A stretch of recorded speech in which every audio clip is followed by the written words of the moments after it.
Salut! Aujourd'hui on va voir l'évolution des melons. Qu'est-ce qu'il faut faire maintenant qu'ils sont sortis, qu'on les a rempotés? On fait quoi? Allez, on y va, c'est parti.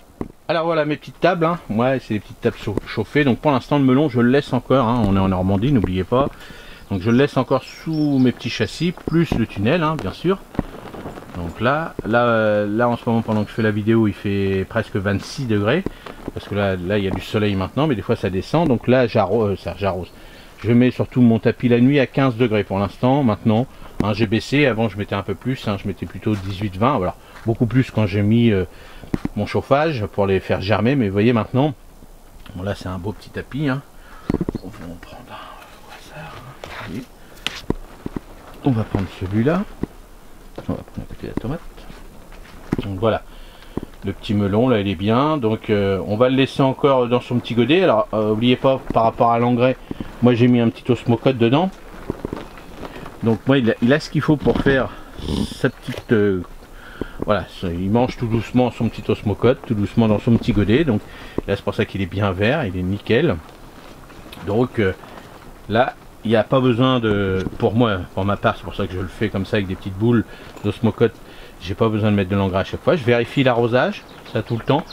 L'arrosage, parce que là maintenant, bah, il a besoin d'eau, hein. Beaucoup d'eau.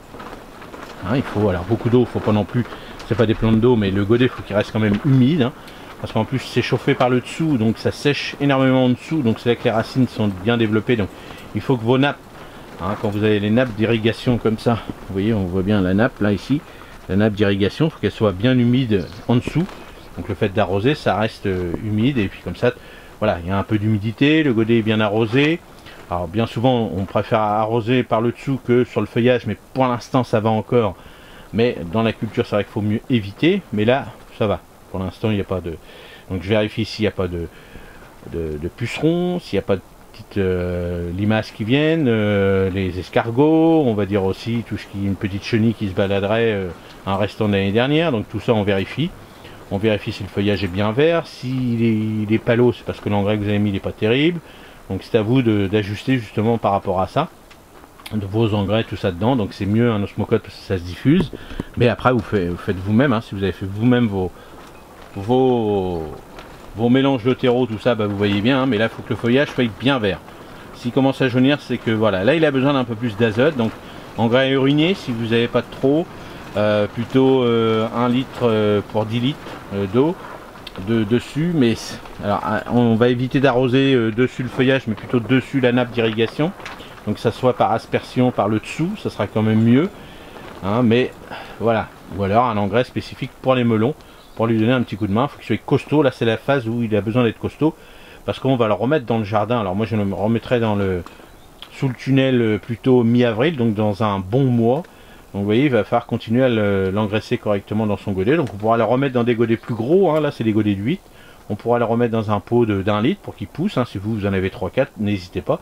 Et à ce moment-là, dans ce terreau et puis ce mélange, remettre de l'engrais dedans pour qu'il continue à avoir sa phase de progression correctement. Après, soit vous taillez pas, il y a toutes les méthodes comme vous voulez. Bon voilà, c'est un petit melon charentais. Alors moi je taille vraiment s'il y a vraiment beaucoup de feuilles, parce que je suis en Normandie. Dans le sud c'est vrai que ça pousse comme du chien-dent, donc eux ils le taillent. Mais voilà, chacun sa petite méthode, chacun fait comme il veut. Il teste et puis il regarde comme bon lui semble.